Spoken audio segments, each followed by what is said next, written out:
uJesu Kristu inkosi. Ngibingelela nonke ngaphambili kwenu ngifuna ukudlulisela ubufakazi bami ngendlela olangisizile ngayo kulo nyaka. Benginenkinga kakhulu ngendaba ye-funding ngo-NSFAS. Since bengiqala nje ukurejista ukungena esikoleni ngangihlezi nginenkinga ngalokho, ngakaze mhlasimpe ngitholele laptop ya-NSFAS, ngakaze ngathola ama-allowances, ngakaze ukhokhelwe ama-fees at all. Kwasho ukuthi yena kulo nyaka for the first time ever kwaba nokuthi ngakwazi ukuthi ngirejiste. Kwabalula ngendlela kwabalula ngayo, ngangacabanga ukuthi ngirejistile at all.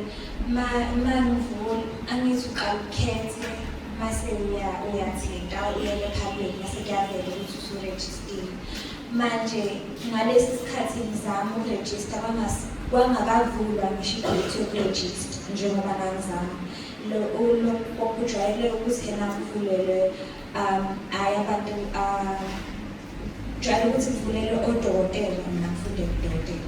Manje kujwayele ukuthi yena kuvulelwe leso sikole sodokotela ukuthi bakwazi ukuthi barejiste kuqala kanye nothisha.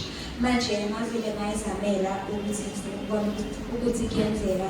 Mengithi ngiyazama kwenzeka, and futhi ngakhumbula ukuthi yena ngaphambilini kwakhona enye inkonzo uBabThibande wayethena asize phambili uma khona umuntu ofuna ukuthandazela nje.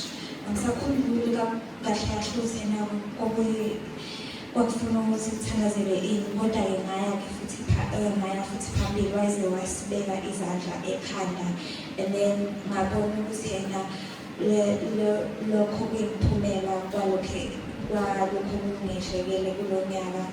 Kube yinto enhle kakhulu ngoba bengiqala ukuthi yena njengabanye abantwana abanabo unesiphathi ukuthi ngi-experience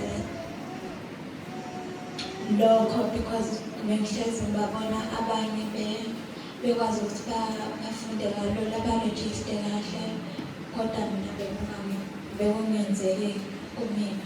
Ngiyambonga kakhulu uNkulunkulu ngalokho. Jesu Kristu inkosi. Uyithuba ukwazi, awuzisho ukuthi ubani, abakwazi beyithuba. Namba yosho masiye iyahamba ivile. Igama